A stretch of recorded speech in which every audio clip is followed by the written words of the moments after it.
Hi, if you like the video, please remember to subscribe.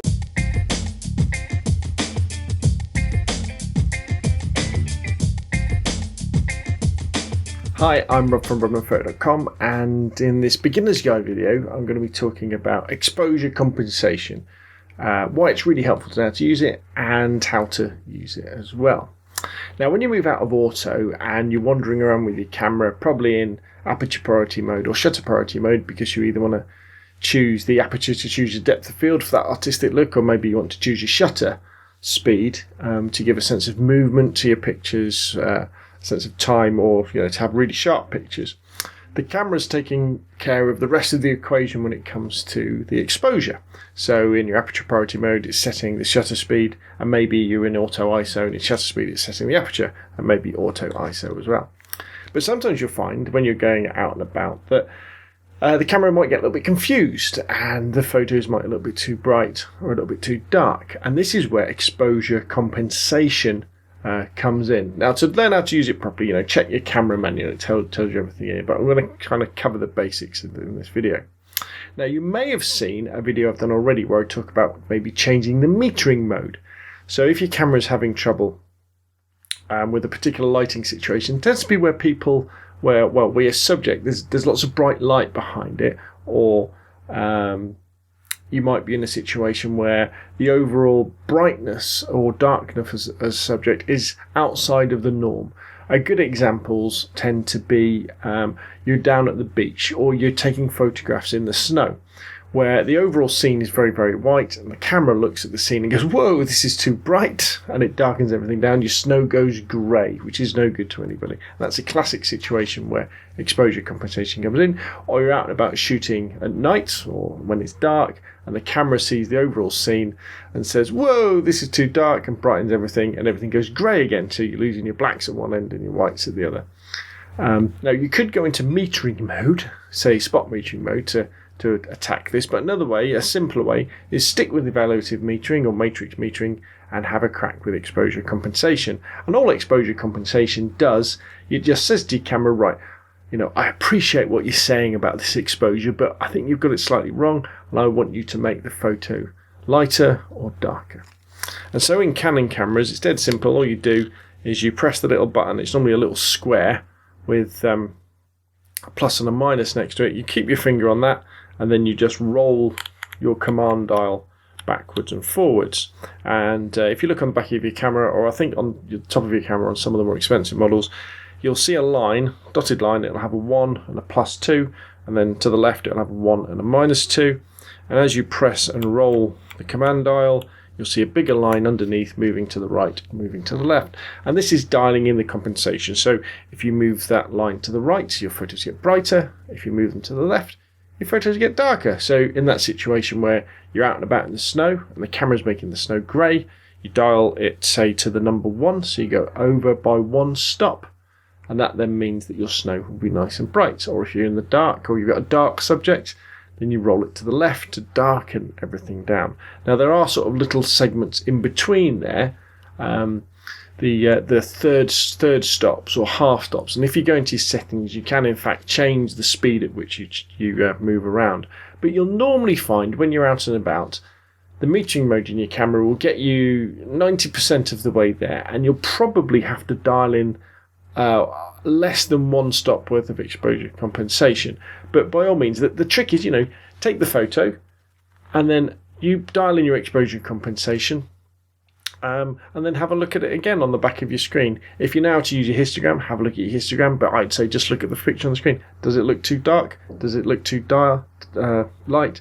Dial in a little bit more exposure compensation and take the photo. Now, remember that when you're finished with your exposure compensation, in a particular lighting scene, roll it back to the middle. So put your finger on that button and roll it back to the middle, because your camera remembers exposure compensation.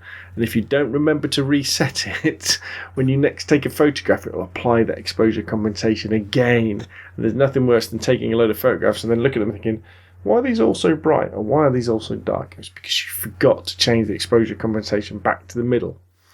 And it's another example of where you should be using something like the wife checklist before you go out shooting. So you always check your camera for white balance, ISO, focus, and exposure. And it's part of exposure is looking at the mode you're in, the aperture you're at, or the shutter speed, and whether you've got any exposure compensation dialed in.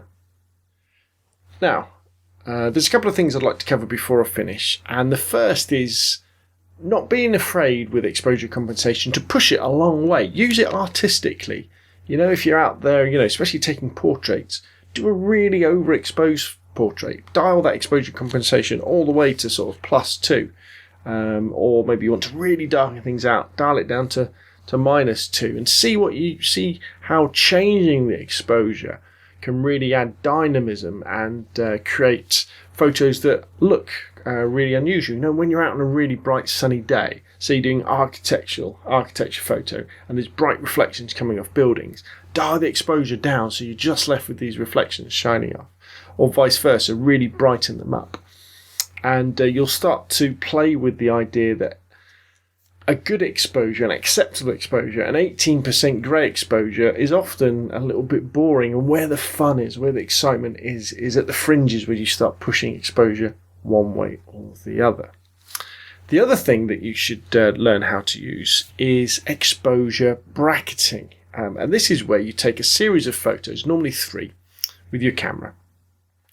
And you set up your camera so that it'll take an underexposed, it normally takes a normal photo, an underexposed photo, and an overexposed photo. Now, these days, this tends to be used just for HDR work, to create HDR images. But it can be very good if you're out and about shooting in difficult lighting conditions where you think you might want to use a bit of exposure compensation, but you're not quite sure. And again, on Canons, it's fairly easy to set up. You just go into the menu system and you go into auto exposure bracketing.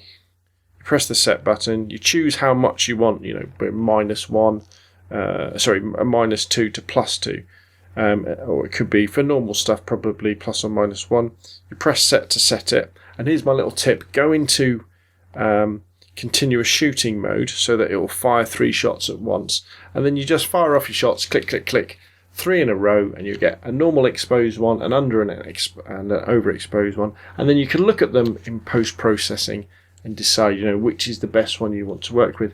Now, if you're shooting in RAW or even with JPEG, you do have a lot of elbow room to change the exposure in images, even more if you shoot in RAW. So you could argue, do you really need to do exposure bracketing?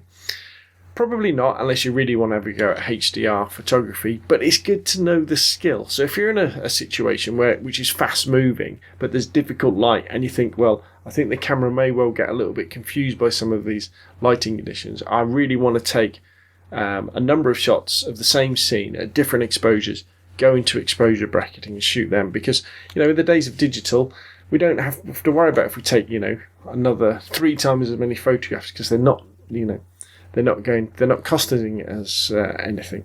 And by taking those extra photos, you may find you get that really special keeper that could be a really over or a really underexposed photograph.